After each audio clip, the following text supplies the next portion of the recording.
In the heart of the Calusa society, a complex hierarchy unfolds, dominated by the figure of the paramount king. This intricate political structure is not merely a facet of governance, it enriches their cultural tapestry in profound ways. But what does such a stratification reveal about their societal dynamics?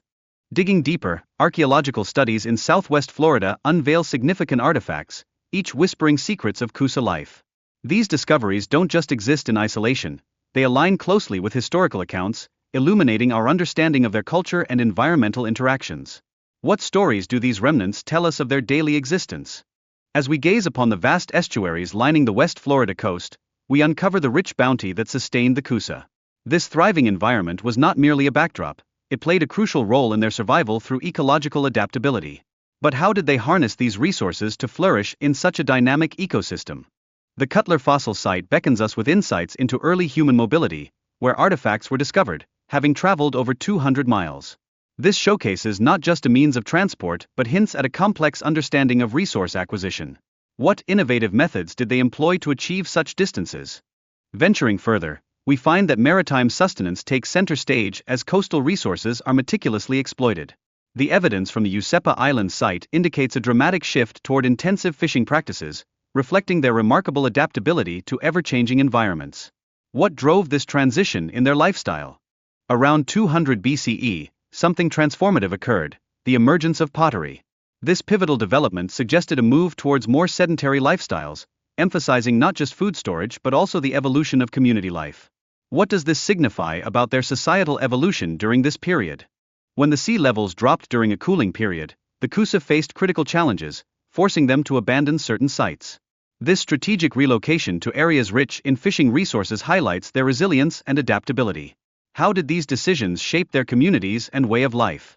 A fascinating shift occurs as we observe the transition from small family homes to larger multifamily structures. This change, driven by resource scarcity, emphasizes a newfound cooperation among families for survival. What does this signify about their social organization and the challenges they faced? By 850 CE, conditions improved, igniting a resurgence in population and monumental architecture.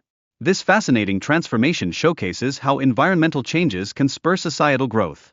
But to what extent did these elements interplay, influencing their development and aspirations?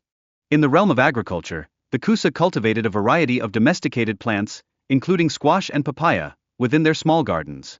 This ingenuity reflects their resourcefulness in food production, especially in the absence of maize. How did these practices sustain their communities? Trade emerged as a lifeline for the Calusa, with essential materials like pottery and lithic resources flowing in from regions such as Tampa Bay.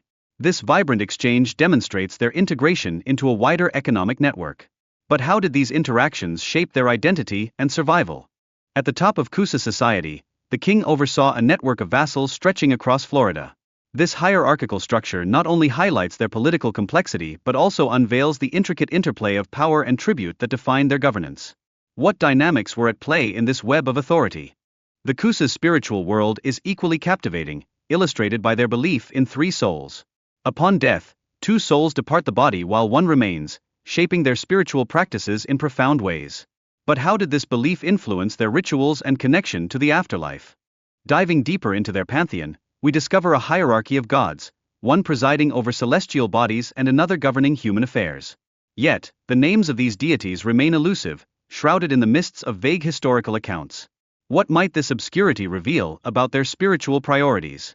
Excavations at sites like Key Marco unveil intricate Calusa art, crafted for ceremonies that embody their cultural richness. However, time has not been kind, and much of this art has deteriorated, leaving us with only echoes of their past creativity. What treasures might still lie beneath the surface?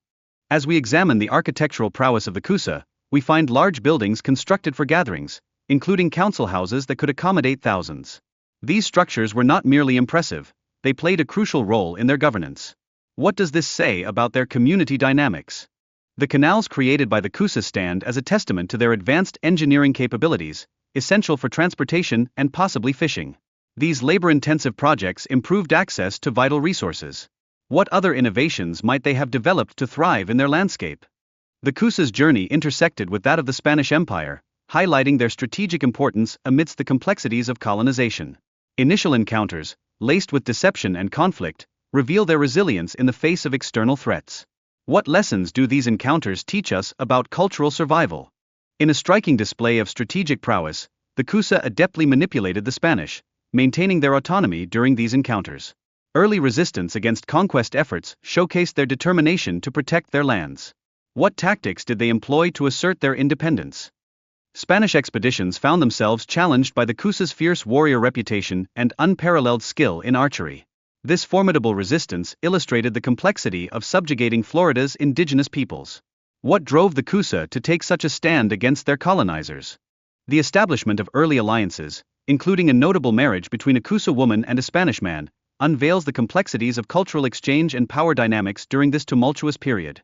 What implications did these alliances hold for both cultures? In their early interactions with Spanish missionaries, the Calusa revealed a reluctance to convert to Catholicism, valuing material goods over religious transformation. This resistance highlighted their acute awareness of Spanish intentions. What does this tell us about their priorities and cultural identity? The vulnerability of the Calusa increased with external conflicts, such as Queen Anne's War, exposing them to aggressive colonial forces and slave raids from neighboring tribes. This turmoil significantly impacted their population. How did they navigate these perilous waters during such a turbulent time? Despite the eventual decline of the Calusa, they demonstrated remarkable resilience, thriving in their ancestral lands and preserving their political independence for centuries. Their legacy, rich in culture and history, continues to linger, echoing through time. What fragments of their story still resonate in the present?